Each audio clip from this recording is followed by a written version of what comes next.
Ever since I was a child, the same questions followed me everywhere. Why don't you talk more? Why are you always so quiet? Why don't you come to family functions or gatherings?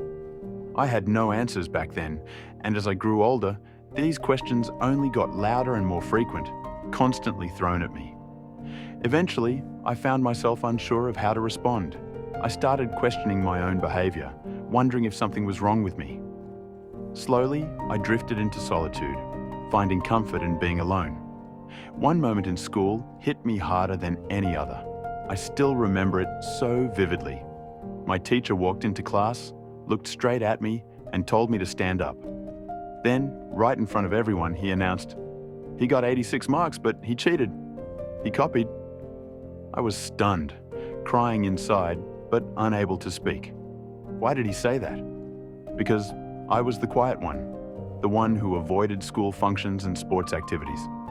Maybe he thought I was too quiet, too withdrawn, maybe even dumb. But that was just one moment. There were so many others, classmates who bullied me, neighbors and villagers who labeled me as mentally abnormal. It felt like no one understood. And then I started asking myself, why does everyone want to change me? Why do they expect me to be like them? If I'm comfortable with solitude, why is that a problem?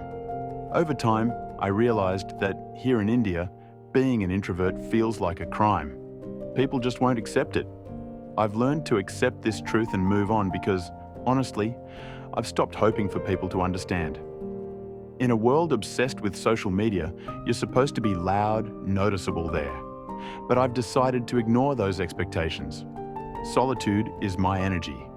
And if there's one thing I'd like to say, it's this: there's no right way to be. Introvert and extrovert are just different ways of living, one that's accepted by society and one that isn't.